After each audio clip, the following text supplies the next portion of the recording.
ہمارے ساتھ موجود ہیں سید علی شاہ صاحب، تجزیہ کار بلوچستان سے۔ بہت شکریہ شاہ صاحب آپ کے وقت کے لیے۔ اس سے پہلے ہم نے دیکھا کہ جب وزیر اعظم بننا ہوتا تھا تو پنجاب پر سب کی توجہ مرکوز ہو جاتی تھی اور کہا جاتا تھا کہ پنجاب جس کے ہاتھ میں ہے وزارت عظمیٰ کی کرسی بھی اسی کے ہاتھ میں ہوگی، لیکن اس بار کچھ سینیریو ڈیفرنٹ نظر آ رہا ہے۔ بلوچستان کو اتنا کیوں فوکس کیا جا رہا ہے؟ کیا کوئی کنجی وہاں پر ہے، کوئی وہاں پر فارمولا ہے وزارت عظمیٰ کا؟ لگتا تو یہی ہے کہ وزارت عظمیٰ کی کنجی کا وہ ہے وہ یہاں بلوچستان میں ہے۔ ظاہر ہے آپ نے دیکھا میاں محمد نواز شریف کے خلاف جب ایک سلسلہ شروع ہوا تو آپ نے دیکھا کہ یہاں پہ نواب ثناء اللہ زہری جو تھے وہ مسلم لیگ نون کے وزیر اعلیٰ تھے، ان کے خلاف ووٹ آف نو کانفیڈنس آیا، جس کے نتیجے میں میر قدوس بزنجو جو ہے وہ وزیر اعلیٰ بلوچستان منتخب ہوئے۔ اس کے بعد پھر آپ نے ایسا دیکھا کہ میاں صاحب یا اسلام آباد میں جو صورتحال تھی وہ یقیناً جو بلوچستان کی پولیٹکس تھی اس کا براہ راست اثر رہا۔ باپ پارٹی یعنی بلوچستان عوامی پارٹی بنی، کافی سینیٹرز آئے، تو میاں صاحب کی پوزیشن بلوچستان سے ہی کمزور ہو گئی۔ ابتدا یہاں سے ہوا۔ اب جہاں تک آپ کے سوال کا تعلق ہے، دیکھیں باپ بیٹی میاں صاحب اور مریم نواز صاحبہ وہ آئے تھے، انہوں نے کوئی جلسے سے خطاب نہیں کیا، بلکہ انہوں نے بہت زیادہ گین کیا۔ آپ پوچھیں گے کہ کیسے گین کیا؟ جتنے بھی بلوچستان کے 80% جو الیکٹیبلز تھے انہوں نے پاکستان مسلم لیگ نواز میں شمولیت کا اعلان کیا۔ اب اس کا براہ راست جو نقصان ہوا وہ پاکستان پیپلز پارٹی کو ہوا۔ لیکن پیپلز پارٹی نے جلسہ ضرور کیا، بڑا جلسہ کیا، لیکن پیپلز پارٹی کے پاس پیپلز پارٹی کے ساتھ وہ الیکٹیبلز نہیں گئے جو ایم پی اے منتخب ہو کے آتے ہیں، جو ایم این ایز منتخب ہو کے آتے ہیں۔ جلسہ بڑا تھا، اس میں کوئی شک نہیں، میں نے خود وزٹ کیا، لیکن کہنے کا مقصد یہ ہے کہ پیپلز پارٹی کی وہ پوزیشن نہیں بن سکی۔ اچھا چلیں، اگر شاہ صاحب ابھی گراؤنڈ ریالٹی کی ہم بات کریں تو کون سی پارٹی آپ کو لگ رہا ہے بلوچستان میں ایکٹیو تو دونوں ہیں سم ہاؤ، لیکن پارٹی کی پوزیشن کس کی وہاں پر اسٹرانگ ہے؟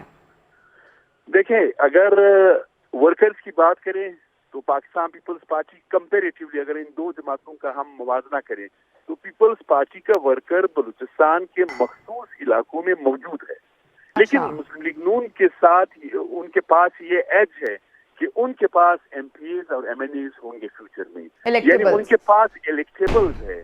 پیپلز پارٹی نے ابھی تک اس ووٹ بینک کو M P As M N As میں کنورٹ نہیں کیا ہے۔ اچھا شاہ صاحب، کوئی فارمولا کیا ہے یہاں پر؟ تھوڑی اندرونی ہمیں سٹوری بتائیے کہ پنجاب پر اس طرح سے فوکس نہیں کیا جا رہا، اور پیپلز پارٹی تو بالکل بھی پنجاب میں نظر نہیں آ رہی ہے، لیکن بلوچستان ساری توجہ وہاں پر مرکوز ہے۔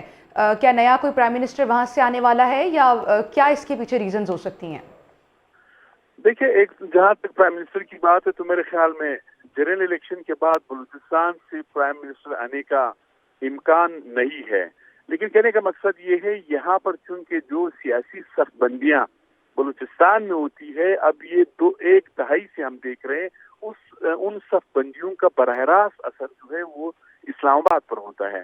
تو یہاں سے کوئی پرائم منسٹر کی پلاننگ تو نہیں ہے، لیکن یہ پلاننگ ضرور ہے بلوچستان کی سیاسی جماعتیں جس طرف بھی جائیں گی۔ اب ظاہر ہے میں جب آپ سے بات کروں اس وقت جتنی بھی سیاسی جماعتیں ہیں وہ چاہے بلوچ کو پرست ہے، چاہے پشتون کو پرست ہے، چاہے مذہبی جماعت یعنی مولانا فضل الرحمان کی جو جماعت ہے جے یو آئی ایف، یہ ساری جو ہے ان کی سپورٹ مسلم لیگ نون کے ساتھ ہے۔ تو لگتا ایسا ہے کہ مسلم لیگ نون نے یہاں پہ سب بندی کر لی ہے، اور اس سب بندی کا براہ راست اثر جو ہے پرائم منسٹر کے الیکشن پہ ہوگا، اسلام آباد پر ہوگا۔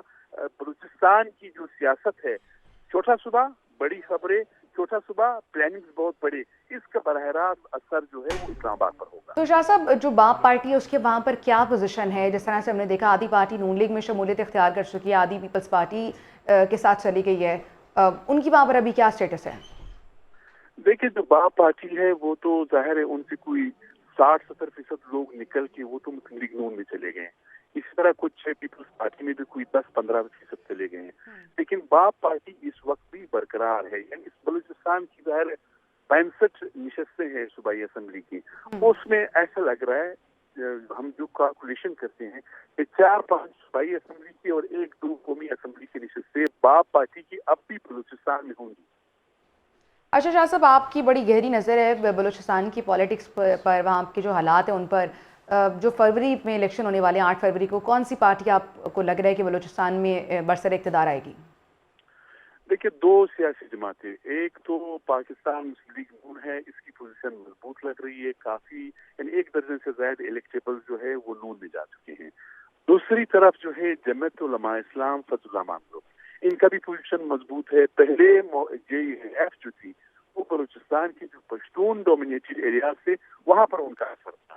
اب انہوں نے تھوڑا سا پینیٹریٹ کیا. لیکن شاہ صاحب فضل الرحمان صاحب تو کہہ رہے ہیں کہ ان کو الیکشن کیمپین چلانے میں بڑی مشکلات کا بھی سامنا کرنا پڑ رہا ہے، سیکیورٹی کے بھی ایشوز ہیں، تو کیا واقعی اس میں صداقت ہے؟ وہاں پہ ہیں ایشوز ایسے؟ دیکھیے ایشوز تو ہے، مولانا صاحب کو آپ پتہ ہے کہ 3 مرتبہ سائڈ چیکس ہو چکے ہیں، یہاں کوئٹہ میں بھی ہو چکا ہے.